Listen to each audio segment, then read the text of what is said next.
لا إله إلا الله لا إله إلا الله لا إله Sure Al-İmran tefsiri 199. ayetin 200. ayetkice okuyumuz inşallah.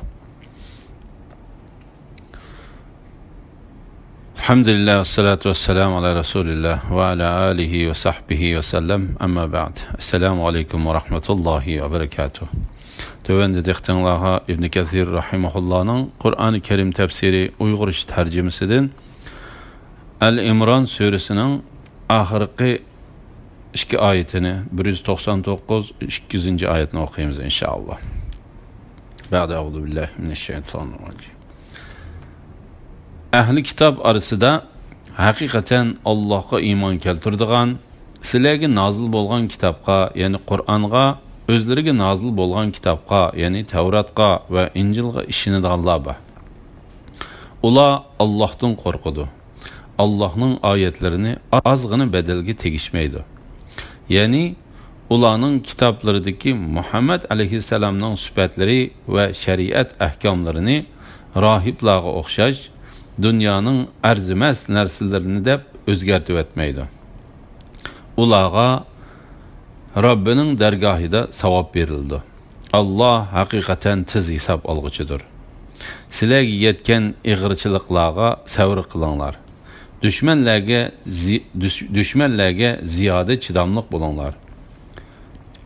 Chegaralaringlarni saqlab, jihadga tayyor turinglar. Maqsadinglarga yetish uchun Allohdan qo'rqinglar. Ya'ni uning amriga muxolifatchilik qilmanglar.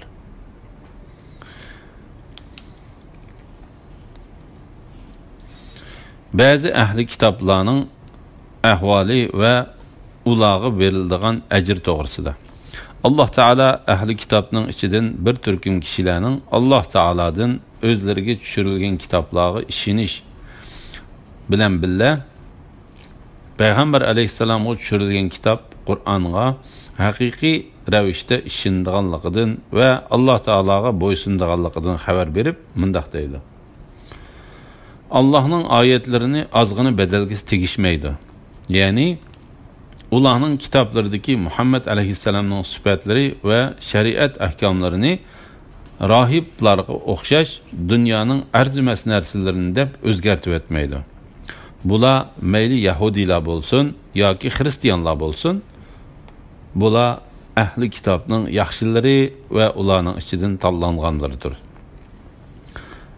Allah Teala ahli kitaplarının içinden Allah Teala iman keltirdigan kişilerinin boludiganlığı toğrusida mundaq dedi. Kur'an'dan ilgiri biz kitap, yani İncil, Tevrat nazil kılganlar, yani Nasara ve Yahudilerinin müminleri Kur'an'a işinidi. Ularga Kur'an tilavet kılıngan çağda, ular biz Kur'an'a işendik, şübhisiz ki u Rabbimiz tarafından nazil bolgan hakikatdir. Biz hakikaten bunundan burun musulman idik deydi. Ularning qilgan savr taqati uchun ularga qo'sh savob berildi. Ular yaxshilik orqali yomonlikni daf'i qildi. Biz ularga rizq qilib bergan narsalardan yaxshilik yo'llariga sarf qildi. Biz ato qilgan kitobni tegishlik ravishda o'qiydiganlar bor. Ana shular uningga ishinidir. Musa'nın kavminin, yani Bani İsrail'nin içinde kişilerini haq bilen doğru yolga başlaydigan, haq bilen doğru hüküm kılıdigan bir cemaat var. Ular bir xil emas. Ahli kitaptan, yani Yahudiler, Nasaralardan keçilleri Allah'ın ayetlerini tilavet kılıp durdigan ve secde kılıp durdigan bir cemaat kişiler var. Kur'an'a işininglar yoki işenmanglar, meyli çünkü işinişinglar onunğa kapalet. İşenmeslikinglar onunğa noksan ilip gelmeydi digin. Şübhisiz ki Kur'an nazil boluşdan ilgiri kitap verilgen Kur'an'ı anlagan çağlar, Kur'an nazil boluşdan ilgiri kitap verilgenler Qur'onni anglagan chaqlarida ta'sirlanib darhol sajdaga boradi. Ular Rabbimiz pokdir, Rabbimizning va'dasi cho'qim o'rlanadi deydi. Ular yig'ilgan holda sajda qilishga yiqiladi. Qur'onni anglash bilan ular Allohga texmi tazarru qiladi.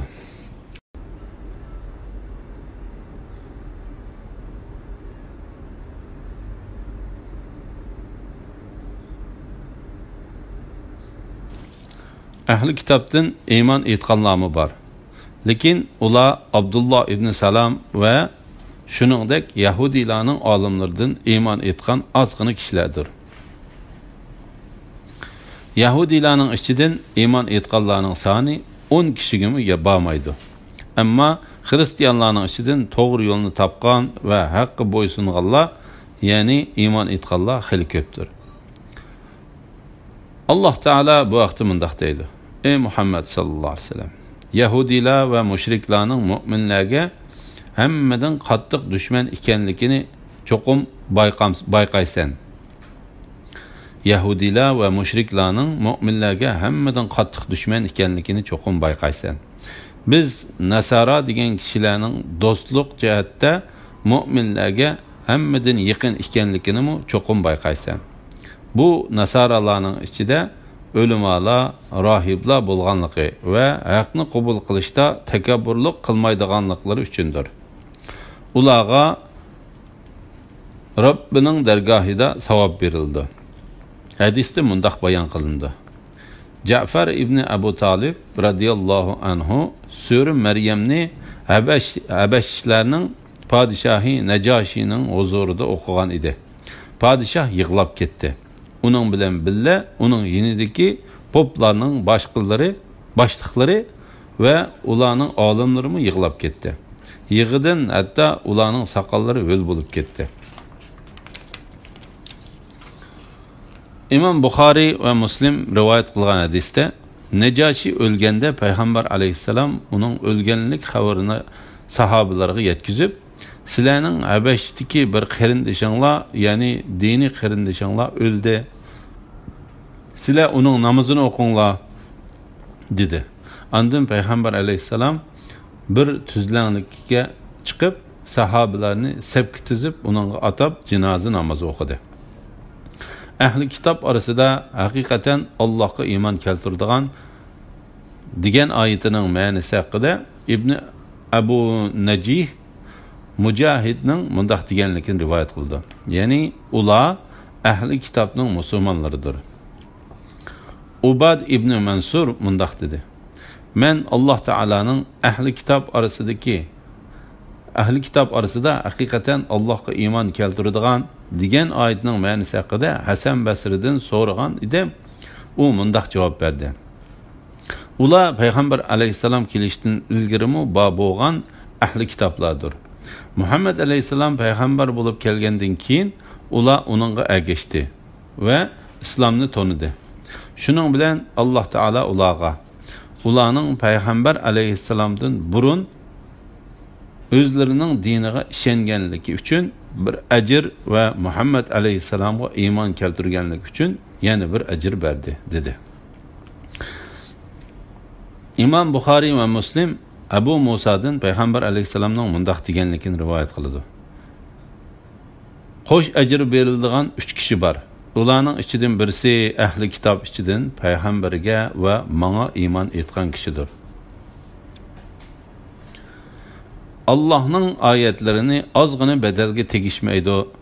Ya'ni ularning kitoblaridagi Muhammad alayhissalomning sifatlari va shariat ahkomlarini rohiblarga o'xshash dunyoning arzimas narsalarini deb o'zgartib etmaydi. Ya'ni ular o'zlari biladigan bilimlarni ularning ichidagi bir turkum izib ketgan kishilar yoshirgandek yoshirmaydi. Balki ular uni hech qanday haq talab qilmay keng tarqitadi. Shunga Alloh taolo mundaq dedi: Ularga Robbining dargohida savob berildi. Alloh haqiqatan tiz hisob olg'uchidir. chidamliq bo'lishga va chegaralarni saqlash uchun tayyor turishga buyurganlik to'g'risida. Ey mu'minlar, taat ibodatning mushaqqatlariga va sizlarga yetgan ig'irchiliklarga sabr qilinglar. Düşmanlarga ziyoda chidamliq bo'linglar. Chegaralaringlarni saqlab, jihadga tayyor turinglar. Hasan Basri mundaq dedi: Alloh taolo mu'minlarni o'z rozi bo'ladigan islom dinining yo'lida ularga kelgan jafo mushaqqat va qiyinchiliklarga chidamliq bo'lishga, ular toki bu dunyodan ketkichilik hayotida xushallikqa erishganligi yoki ziyon zahmatga uchraganligi, xotirjamlikka erishganligi yoki jafo mushaqqatlarga yo'liqqanligi sababidan bo'shab ketmay, islomda mustahkam turishga ve özlerinin dinini yoşurgan düşmanlarga karşı texmi özlerinin dinini yoşurgan düşmanlarga karşı texmi chidamliq bo'lishga buyurdi. Salaf olimlarimi bu oyatning ma'nosini yuqorqidek bayon qildi. Ammo tayyor bo'lib turish deganimiz ibodat qiladigan o'rinda davomliq bo'lish deganligi bo'ladi. İbn Abbas radhiyallohu anhuma Sahl ibn Hanif ve Muhammed ibn Ka'b Qurazi qatorliqlar tayyor bo'lib turish degan bir namozning keynidan yana bir namozni saqlash deganlik bo'ladi dedi. Bu to'g'riliq Imom Muslim ve Nasai Abu Hurayra radhiyallohu anhudan Payg'ambar alayhissalomning mundaq deganligini rivoyat qildi. Men sizlarga Alloh taolo xatoliklarni o'chirib yetadigan va martabalarni ko'taradigan bir ishdan xabar beraymi? U ish bo'lsa, suvning sovuq bo'lganiga va shuningga o'xshash qiyinchilik yetgan vaqtida tahoratni to'liq elish, masjidlarga ko'p berish ve bir namazning keynidan yana bir namozni saqlashdir. Mana bu tayyorlikdir. Mana bu tayyorlikdir. Mana bu tayyorlikdir. Tayyor bo'lib turish degan düşmanlar bilan urushishga, islom davlatlarining chegaralarini saqlash ve düşmanlarning islom rayonlariga tajovuz qilib kirib kelishidan to'sishga tayyor bo'lib turishni bildirdi degan ko'z qarashim bor. Bu xil tayyorlikqa rag'batlantirib ve uning savobini bayon qilib kelgan hadislar nihoyat ko'pdir. Tövende kelgan hadislar bularning ba'zilaridir. İmam Buxoriy Sahl ibn Sa'idi radhiyallohu anhudan Payg'ambar alayhissalomning mundaq deganligini rivoyat qildi. Alloh taolaning yo'lida bir kun jihadga tayyor bo'lib turish dunyo va uning ichidagi narsadan yaxshidir. İmam Muslim Salman Farisi radhiyallohu anhudan Payg'ambar alayhissalomning mundaq deganligini rivoyat qildi. Alloh taolaning yo'lida urush qilish uchun bir kecha kunduz tayyor bo'lib turish, bir oy ro'za tutgandan va kechasi bidar bo'lib namoz o'qigandan yaxshidir. Agar shahid bo'lsa, uning qilgan amali va rizqi uningga yetib turdi ve şeytandan xotirjam bo'lgan bo'ldi. İmam Ahmad Fuzala ibn Ubayd radhiyallohu anhuning mundaq deganligini rivoyat qildi. Men Payg'ambar alayhissalomning mundaq deganligini angladim. Allohning yo'lida jihadga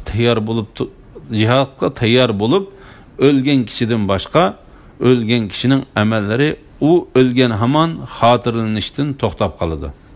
Amma Alloh taolaning yo'lida tayyor bo'lib o'lgan kishining amali qiyomat kunigacha avib turdi ve u kishi qabrining fitnasidan xotirjam bo'ladi. İmam Tirmizi İbn Abbas radhiyallohu anhumaning mundaq deganligini rivoyat qildi. Men Payg'ambar alayhissalomning mundaq deganligini angladim. Do'zaxning o'ti tegmaydigan ikki xil ko'z bor. Biri Alloh taoladan qo'rqib yig'ilgan ko'z. Yana biri Alloh taolaning yo'lida kechasi post turib kuzatkichilik qilgan ko'z. İmam Buxoriy Abu Hurayra radhiyallohu anhudan Payg'ambar alayhissalomning mundaq deganligini rivoyat qildi. Dinarning quli dirhamning quli va yo'lliq qora raqning quli. Bu raq balki o'z vaqtida bak qimmatli bo'lishi mumkin. Halok bo'lib ketsin. Dinarning quli, dirhamning quli va yo'lliq qora raqning quli halok bo'lib ketsin. Agar bu xil kishilarga mol dunyo berilsa, ular Allohdan rozi bo'ladi. Agar berilmasa, ochiqlaydi. Halok bo'lsin. Uning beshi oyog'iga olmishib ketsin. Agar uningga kichikkina bir aziyat yetkelsa, u uningdan qutulish uchun bir yordamchini topolmaydi. Çaşları pakpaygan ve putları topa holatda etining yugunini Allah Taala'nın yolida tutgan bende üçün salamlar bo'lsin. Agar u kishi askarlarning oldiga qo'yilsa, uning rozi bo'lib askarning oldida turdi. Agar oxirda qo'yilsa, oxirda turdi. U ruxsat so'rasa, uningga ruxsat berilmaydi. Birining gunohini tilib olsa, tiliki icabet kılınmaydı. İbn Cerir Zaid ibn Aslamning mundaq deganligini rivoyat qiladi. Abu Ubayda Umar ibn Xattobga Rumda nihoyat cho'ng bir qo'shinning to'planganligini, ulardan qo'rqib turayotganligini xabar berib xat yozdi. Ondan Umar onunga Alloh Taologa hamdu ve Peygamber aleyhisselamga durud o'qib bo'lgandan keyin bir mu'min bendiga qanchalik qiyinchilik kelsin, Alloh Taolo u qiyinchilikdan keyin u mu'minga bir chiqish yo'li ato qilib berdi. Hargizmi bir qiyinchilik ikki osonlikdan ustun kelmaydi. Sheksiz Alloh Taolo kitobida mundaq dedi.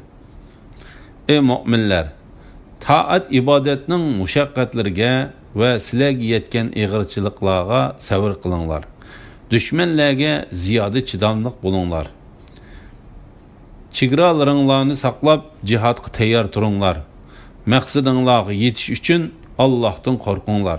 Ya'ni uning amriga muxolifatchilik qilmanglar deb xat yozdi. İmam Hafiz İbn Asakir Abdullah İbn Mubarakning tarjima holida Muhammad İbn İbrahim Abu Sakina'ning mundaq deganligini rivoyat qildi. Abdullah İbn Mubarak ikki haram qo'ynida taat qilgan qarindosh, bizga salsang gar nazar tushunarsan ishingni, boshqalarning namdalsa yeshi bilan yuzlari, mujohidlar yuyishar qini bilan tenini.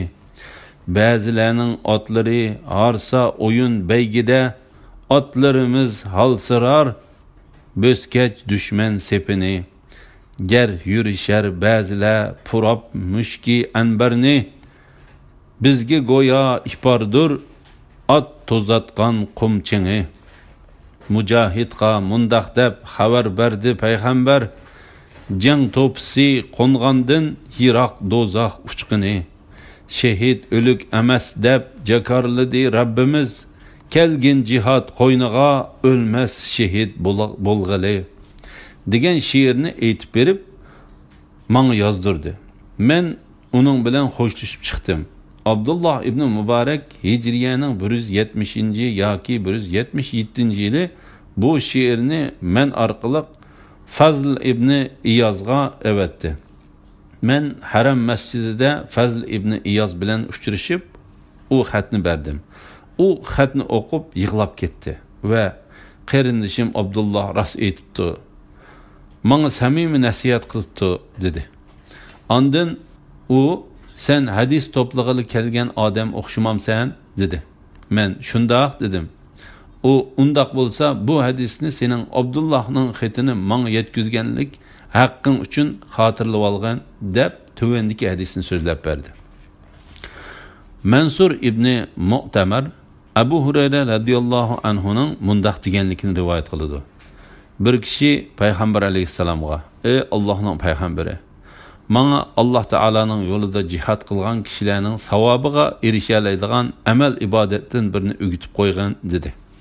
Payg'ambar alayhissalom: "Sen yerib qolmay namoz o'qishga ve bir gün mu kemaytmay ro'za tutishga qodir bo'la olamsan dedi.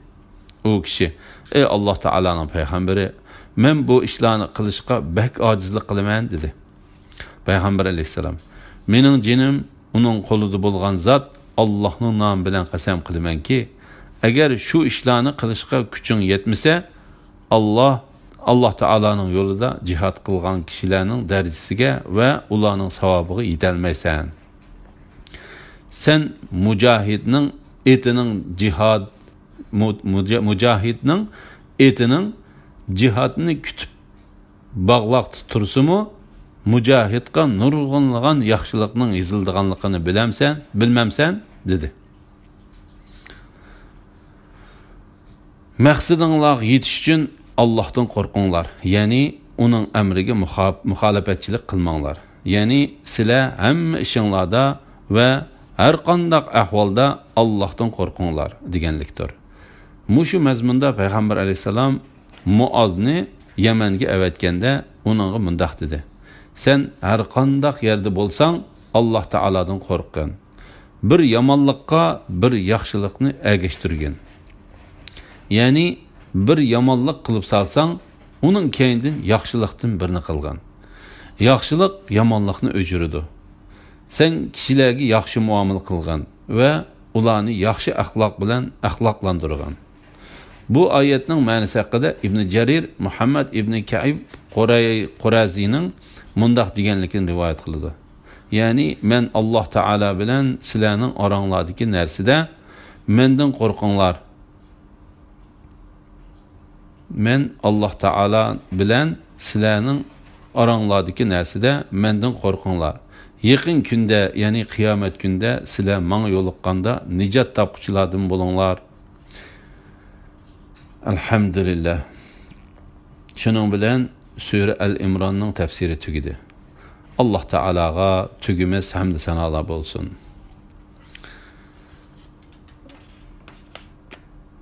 Keyingi qitimda Sura Nisa tafsiridan boshlab o'qiymiz biiznillah. Assalomu alaykum va rahmatullohi va barakatuh.